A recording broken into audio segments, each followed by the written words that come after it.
Hi, I'm Oliver Pyle. I'm a landscape painter, and today I'm going to show you how to create some visual interest in your paintings. I'm not going to get into too much detail that's technical, like composition and perspectives, but I just want to show you a couple of little tips and techniques that will help you to avoid lifeless and boring paintings. No one wants to see those, but believe me, they are very, very easy to achieve, and I have painted many of those over the years. But have a look at these little tips, practice them, and you'll find that you're starting to create paintings that look interesting, that look fun, that look dynamic, and capture people's attention.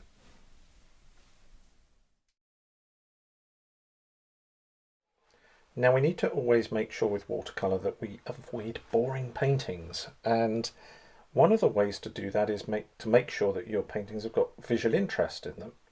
I've done this simple little painting of a house here and, I don't know, a bit of garden, hedge. Yeah, it's okay. I've got a shadow on the side of the house and shadow falling across the grass here. But it's so boring and it just doesn't grab my attention. And there's a couple of things that we can do to make sure we avoid that in our paintings. The first is to suggest texture, and we can do that by varying our brush strokes. And the second is to just slightly mix up the colours. And I don't mean anything drastic, but just a slight variation of colour makes a tremendous amount of difference.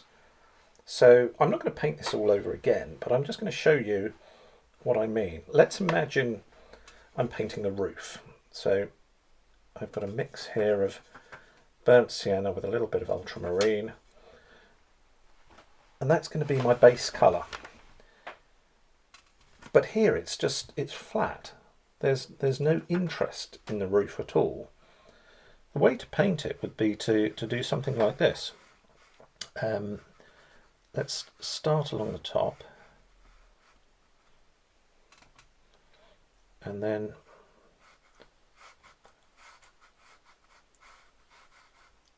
just miss a few little bits. It could be it's where a pigeon has sat on the roof and decided that it's to go to the toilet, or a loose tile or something like that. And roofs are full of this sort of stuff.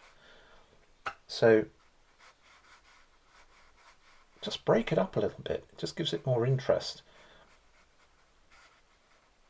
That'll be fine for now. But again, it's still fairly boring. Let's put some other colour in there. Let's drop a little bit of green, so some moss growing in one corner and a little bit of shade here.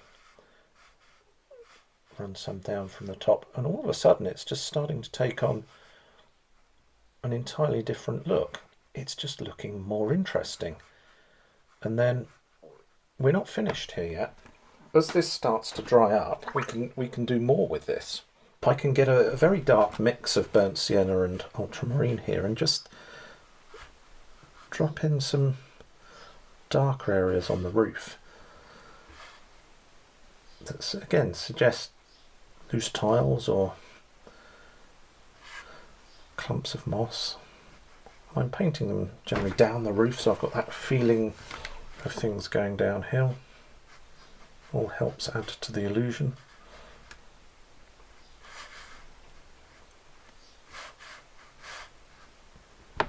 Probably no more than that. You don't really need to do more than that, but straight away the roof has a tremendous amount more interest than just this sort of fairly dull shape that we've got here.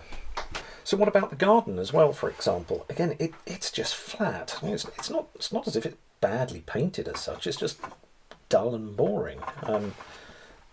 So perhaps we could have painted it like this instead, with just a few bold strokes.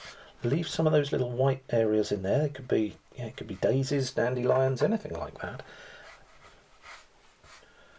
By painting like this, you're breaking up the monotony of one shape. Just that little bit of texture goes an awful long way, and why not just drag a little bit of other colour through it as well? So little bit of shadow there that could be a tree or something, creating a bit of shade on one side of the garden. You don't need to do much more than that, but that's so much more satisfying than just seeing a bland piece of grass. I've broken it up with some texture, and I've just slightly varied the colour. Nothing radical, there's no new colours in there, it's just a little bit of light green, a little bit of dark green. I've allowed them to run together, and it just looks so much better.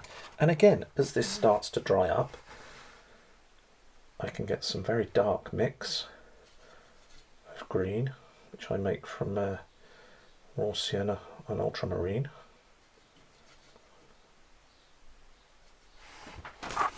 And where that's starting to dry, again, I can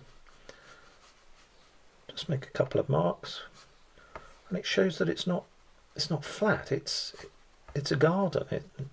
There's things growing here. It's what you want to see. Straight away, that's just so much more appealing than what we've got going on here.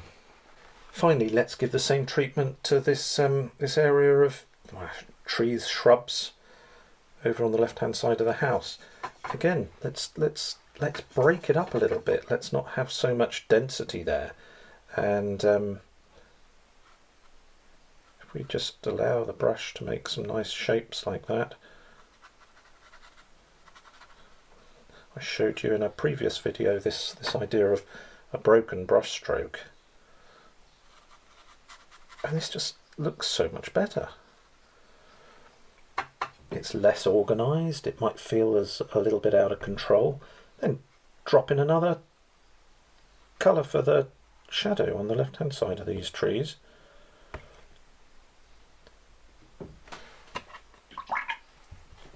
Run a damp brush along the bottom, maybe soften the edge. Straight away you've got something that actually looks like trees as opposed to a cardboard cutout. And all we've done is used different brush stroke. We've allowed some texture to show through by using the belly of the brush. I've added in some shadow colour, and that's all you need to do. That's enough to create an entirely different look to the painting.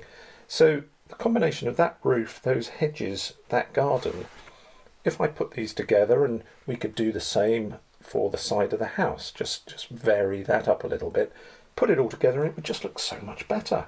It would have visual interest because we've introduced texture and we have introduced variety by putting in some other subtle colours and allowing them to run together. Practice these little things. Don't bother about running into a full-blown painting. Make little doodles and do little exercises like this, and get used to painting, you know, the side of a house or a roof or a tree or a boat hull or whatever it is you want to paint.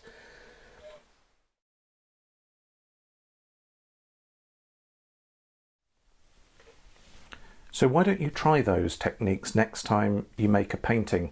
Look for opportunities to break up wider areas by varying the colour or suggesting texture. It may only be a slight little touch, but I think you'll notice that it'll make a world of difference to your paintings.